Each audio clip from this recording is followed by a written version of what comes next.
এই হাউসের মধ্যে যারা আছেন সবারই ছোটখাটো স্মৃতি অভিজ্ঞতা আছে এবং সাইফুল ভাই বিপ্লবী ওয়ার্কার্স পার্টির আজকের আলোচনায় একটা ভিন্নতা আছে যে রাজনৈতিকভাবে আমরা বক্তব্য দিচ্ছি এই গণঅভ্যুত্থানের এই ব্যাপারটা নিয়ন্ত্রিত সাংবাদিকরা আসলে একটা ভূমিকা রেখেছিল এবং সাংবাদিকদের যে একটা ত্যাগ আছে সেটা ওইভাবে আলোচনা আসে না। ওয়ার্কার্স পার্টির আজকে আলোচনায় কয়েকজন সিনিয়র সাংবাদিক কথা বলেছেন, সামনে কয়েকজন বসা আছে, সেজন্য এই আলোচনাটা আমার কাছে একটু গুরুত্বপূর্ণ ভিন্ন মনে হচ্ছে। তাদের কথাগুলো শোনা দরকার, যেটা আমরা কয়েকবার এই ঐক্যমত্য কমিশনের আলোচনাতে আমরা বলছিলাম যে আমরা যে এই 30 কিংবা 31টি রাজনৈতিক দল জোট যারা সংস্কারের সমস্ত বিষয়ে মতামত দিচ্ছি, আমরাই সব না, আমাদের বাইরে বড় একটা অংশ আছে এই আন্দোলনের অংশীদার হিসাব হলেও সাংবাদিক, শিক্ষক, পেশাজীবী শ্রেণী পেশার মানুষ, তাদের একটা মতামত দরকার। তারা জুলাই পরবর্তী বাংলাদেশ কেমন চায়, তারা কোন জায়গায় সংস্কার চায়। ঐক্যমত্য কমিশন তো ওই ধরনের আলোচনা আমাদের কোনো পেশাজীবী সংগঠনের সাথে করে নেই, আমি মনে করি করা দরকার ছিল। কোন গণ-অভ্যুত্থানী পেশাজীবীদের অংশগ্রহণ ছাড়া সফল হয়নি। এই গণ-অভ্যুত্থানেও পেশাজীবীদের ভূমিকা ছিল, কিন্তু সেই ভূমিকাটা আসলে আমরা যেমন দেখেছি যে ছাত্রদের ভূমিকাটাকে এককেন্দ্রিক করা হয়েছে, যে বৈষম্য বিরোধী আন্দোলনের প্ল্যাটফর্মের কিছু ছাত্রদেরকে ফোকাস করা হয়েছে, বাট এর বাইরে যে ছাত্রদল একটা বড় সংগঠন, শিবির একটা বড় সংগঠন, ছাত্র ইউনিয়ন, ছাত্র ফেডারেশন, ছাত্র অধিকার পরিষদ, এরকম অনেক ছাত্র সংগঠন যারা ধারাবাহিকভাবে হোক তার সংগঠন ছোট কিন্তু রাজপথে আন্দোলন সংগ্রামে সে কম্প্রোমাইজ করেনি।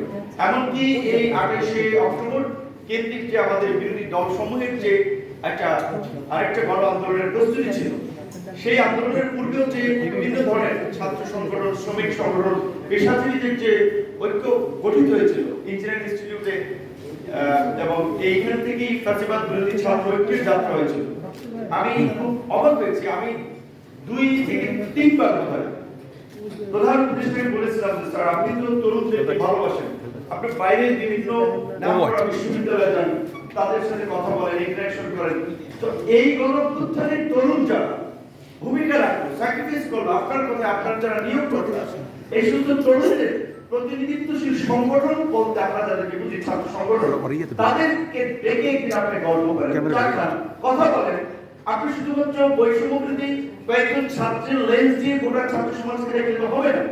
কিন্তু দুঃখজনক যে এই 11 মাসে দেখলাম না আমাদের প্রধান উপদেষ্টা কিংবা অন্যান্য উপদেষ্টারা তাকে এটা বলেছে যে এই আন্দোলন তো স্টুডেন্টরা বড় একটা স্টেক করবে, রাজনৈতিক ছাত্র সংগঠন বা ডিফারেন্ট ছাত্ররা, সেটা আমরা দেখি নাই। আমি তো 11 দিনের রিমান্ডে ছিলাম, প্রিজন ভ্যান থেকে শুরু করে ডিবির গারদে দেখেছি কিভাবে ছাত্রদেরকে পিটিয়ে, মানে গরু ছাগলের মতো যাদেরকে ধরছে, এমনকি কিশোর তাদেরকে মানে নির্মম ভাবে, কারো কান ফোলা, কারো চোখের এখানে রক্ত জমা হয়েছে, আবার কেউ গুলিবিদ্ধ হয়েছে, চিকিৎসা নিতে হসপিটালে, ভাই তুমি এই পায়ে ঘা, তোমার রক্ত পড়ে, রক্ত পানির মতো ইয়া করতেছে, তুমি এখানে কেন?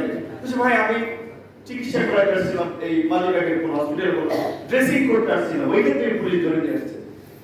আপনারা জানেন যে এই জুলাইয়ের শেষ দিকে অনেক সরকারি হসপিটাল, সেটা ঢাকা মেডিকেল, বিএসএমএমইউ, চিটাগং কিংবা বরিশাল ডিভিশনাল পর্যায়ে অনেক হসপিটাল চিকিৎসা দিতে অনীহা পোষণ করেছিল, গুলিবিদ্ধ কোনো ছাত্রকে ভর্তি করে দেয় এবং অনেকে ভুলে রেখেছে যে সে মরুক, কারণ তার অপরাধ সে কেন এই আন্দোলনে গেল।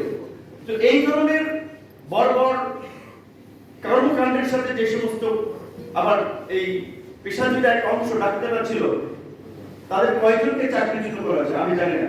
কিছুদিন আগে মঞ্জুর ভাই একটা পেপার নিয়েছিল, প্রথম আলোতে দেখা যাচ্ছে লেখা, আচ্ছা আপনারা দেখতে পারবেন।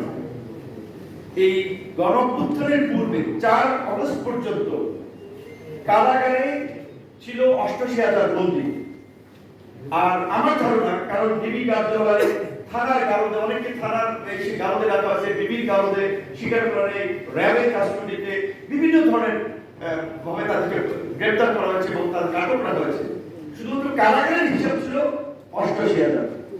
আর এই গণঅভ্যুত্থানের পরে এখন কারাগারে আছে 77,000। ঠিক আছে, গণঅভ্যুত্থানের চেয়েও এইরকম একটা মানে মানে পূর্বে ছিল তার, আর এইরকম একটা পট পরিবর্তন হয়ে গেল। স্বাভাবিকভাবে পৃথিবীর বিভিন্ন দেশে ধরনের বিপ্লবের পরে কয়েক হাজার মানুষের চাকরিচ্যুত করা হয়, কয়েক হাজার মানুষকে বন্দী করা হয়, কিন্তু দেখা যাচ্ছে 10,000 কম বন্দী আছে। এখন কথা আমি নিরীহ মানুষকে বন্দী করা হোক সেটা আমরা চাই না, কিংবা গোপালগঞ্জে যদি মানে ভিন্ন মতের কোনো মানুষকে গুলি করে মারা হয় এইটা আমরা চাই না, যেটা আমাদের সম্ভবত শহীদুর রহমান ভাই আপনার দেশ স্বাধীনের পরে ঘটনা এক্সাম্পল দিয়ে বলছিলেন যে সেই সময় তাজউদ্দিন আহমেদ সাহেব সেটা আপনার প্রোটেস্ট করেছিল। তো আমরা চাই না যে এই অভ্যুত্থান পরবর্তী সরকার গুলি করে মানুষ মেরে তাকে আবার এই আপনি মব বলেন কিংবা জনতার আন্দোলন বলেন সেটাকে দমন করতে হবে। তাহলে তো আমরা সেই পুরনো পথেই হাঁটছি। এবং এখন তো পলিটিক্যাল গভর্নমেন্ট না, এখনই যদি তারা এই প্র্যাকটিসটা শুরু করে, পলিটিক্যাল গভর্নমেন্ট আসলে তো একই প্র্যাকটিস শুরু করে। এবং এই যে গণ অভ্যুত্থানের পরে আমরা ব্যাপক সংস্কার, স্বল্প সংস্কার, গভীর সংস্কার, অনেক সংস্কার, কম সংস্কার, সংস্কার নিয়ে আলাপ করছি, অথচ মূল সংস্কারের যে জায়গাটা ছিল আমি মনে করি যে এই গণ অভ্যুত্থানের পর আমাদের পুলিশ এবং জনপ্রশাসনের সংস্কার, যে তাদের যে শুধুমাত্র নৈতিকভাবে তারা তাদের নৈতিক স্খলন ঘটেছে সেটা না, তাদের পেশাদারিত্ব তো অনেক আগেই তারা খবর দিয়েছে। যার কারণে তো যখন সামরিক শাসক এরশাদ সাহেব ছিলেন তখনও যেমন পুলিশকে বলা হতো এরশাদের পেটোয়া বাহিনী, বিএনপির সময় বিএনপির পেটোয়া বাহিনী, আওয়ামী লীগের সময় আওয়ামী লীগের পেটোয়া বাহিনী, কিংবা তাদের কর্মপদ্ধতি মানুষের প্রত্যাশা অনুযায়ী কিছু আছে। সাধারণ মানুষ কি এখনো ইউনো অফিসে গিয়ে মনে করতে পারে যে এটা একটা সরকারি অফিস, নাগরিক হিসেবে আমি এখানে আমার একটা সমস্যা নিয়ে যেতে পারি, তার রাজনৈতিক পরিচয় না থাকলে তার কোনো দাম নেই। তাহলে আমরা যে নাগরিক অধিকার এবং মর্যাদার একটা নতুন বাংলাদেশ বিনির্মাণ করতে চেয়েছিলাম, একটা সিম্পল এবং মৌলিক কিছু সংস্কার এই সরকার চাইলে যেটা করতো, বিএনপি বাধা দিত না, কেউ বাধা দিত, জামাত বাধা দিত, আমরা কেউ মানে আমরা বাধা দিতাম না। হয়েছে সত্যিকার অর্থে প্রশাসনের বিএনপি এবং জামাতের পুনর্বাসন। অবশ্যই বিএনপি জামাত রাজনৈতিক পরিচয়ের কারণে যদি প্রশাসনে কেউ বঞ্চিত হয়ে থাকে তাহলে মূল্যায়ন আমরা পক্ষে, কিন্তু প্রশাসনকেও যদি আবার এখন বিএনপি জামাতের পুনর্বাসন করা হয়, এই প্রশাসনও তো আগের প্রশাসন পলিটিক্যাল বিহেভ করে। সেক্ষেত্রে আমরা যে একটা জনবান্ধব নিরপেক্ষ পেশাদারিত্বের প্রশাসন আমরা চেয়েছিলাম সেগুলো কিন্তু আমরা পাচ্ছি না।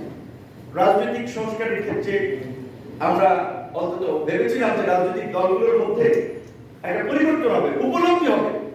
ওই যে মঞ্জু ভাই বলে গিয়েছিলেন যে যারা গত 16 বছরে প্রকাশ্যে একটা মিছিল করতে পারেন নাই, প্রকাশ্যে আর হাঁটতে পারেন নাই 10 জনে মিলে, এখন তারা সভা সমাবেশ করে হুঙ্কার দিচ্ছেন, বিভিন্ন প্রতিষ্ঠান দখল নিচ্ছেন, স্কুল কলেজ মসজিদ মাদ্রাসা থেকে শুরু করে সচিবালয়।